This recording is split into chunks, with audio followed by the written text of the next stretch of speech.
So I'm just going to give a sort of update as we draw to the end of 2017. Just referring back to a couple of things in the videos previous to the year and a look ahead to next year. I will be doing my Books of the Year and Worst Book of the Year in another episode shortly. But this is just an update. So just a couple of things arising from previous videos. So if you'd seen my one on Victor Pelevin, which I think was actually my last one, you might remember that I was a bit worried that there hadn't been any output from him since 2011. But hooray! This came out December 2016. I don't know why I hadn't caught up to it before. So the guy's still writing, which is great news. I haven't read it yet, but I will do. So that's the first thing. The second one, which was in my episode on minimalism in literature, and I'd said that John McGregor had a new book out, and John McGregor is a writer that I just don't get on with his approach, his minimalist approach. And I said in that I really wasn't sure if I was going to read this new one.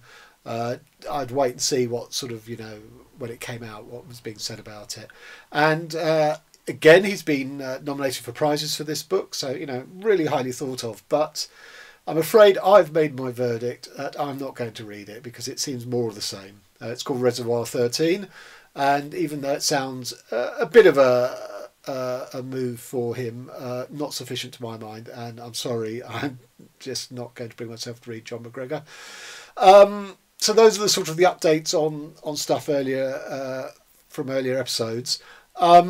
Next year, I've decided, although somewhat sort of fortuitously, that I'm going to read a lot of American postmodernist work. And that's based on, I caught a link on Twitter to an essay by somebody called Daniel Green, and I have no more information than that, who he is, what he is, where he's based.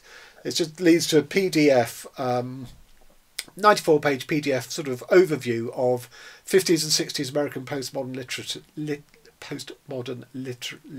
literature, and it's a really good essay. And what I realised is that actually I'd read at least one book by a lot of the authors that he mentioned without ever sort of in my head grouping them together. So it's writers like Robert Coover, Don DeLillo, Thomas Pynchon, Joseph McElroy, Donald Barthelme, John Barth, David Markson, Raymond Federman, William Gass, John Hawkes, etc. And I learnt a lot from this essay because it does chime with sort of my approach to writing, such as sort of looking for narrative inventiveness, a sense of play, language as the aesthetic of literature, all these sorts of things, and that, narrative doesn't have to drive forward, and that you don't have to have meaning. Now, those are sort of extreme statements. I don't hold all the way to their logical extreme. But, these are all things that I think about in my own writing. So I thought, well, I've kind of read some of these guys. I'm going to... Oh, Gilbert Sorrentino, that's another one. Mulligan's Stew, I've read. I'm going to be a bit more comprehensive about it. So next year, I'm going to read... this is my first ever Robert Coover. I've never read him before. Lucky Pierre. And he's also written a book called Noir. So that sounds good. I think I'm definitely going to go for that. David Markson, I've read Wittgenstein's Mistress, and this is 3 more of his novels. I've got a William Gass book on the go called The Tunnel. Curtis White, who isn't one of the guys reviewed, but it comes up in honourable mention in this PDF thing that I read. So I'm going to read that. I've got 2 John Hawkes books which sound amazing. I've read The Lime Twig by him. So I'm going to read all this sort of stuff next year and be reporting back to you. So I'm sort of quite excited about that. Other than that, so this year, lots of my favourite authors produced books. We had The Blot by Jonathan Lethem. We had Manhattan Beach by Jennifer Egan. We had The White Book by Han Kang. We had Go, Gone, Went, or Go, Went, Gone by Jenny Erpenbeck. And I have to say, all 4 of them, even though they're sort of in my pantheon of favoured writers, was sort of slightly disappointing, really. They're very solid pieces of work, but none of them sort of blew me away. And so for next year, I don't know which of my other favourite authors will be producing. I hope and pray for a new Ben Marcus book, but we'll have to wait and see. Might be a new Ben Lerner book. I have ordered 2 books this year which aren't due out till next year, which is something I've never done before. One is called The Spaceman of Bohemia. I'm quite looking forward to that. And then another one, which I can't remember its title, which is silly of me, is about sort of obsessive record collecting.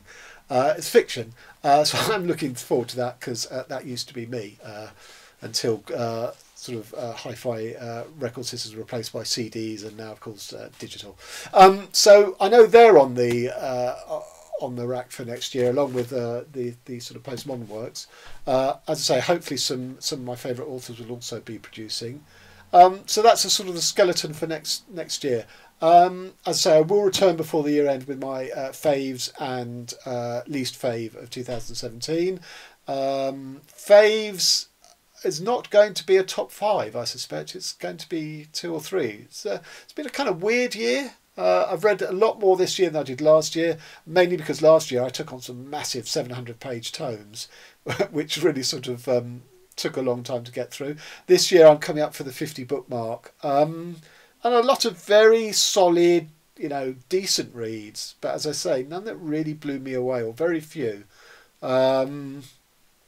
I discovered the Fitzcarraldo Editions label. I have done an episode on them. I've since read 2 or 3 more of their titles. That was definitely a high for this year, of discovering that label, because they produce a really good level of literature. But other than that, I hope next year is going to be a little sort of more fulfilling. Anyway, so I will, as I say, return to the review of this year, and till next time. Thanks.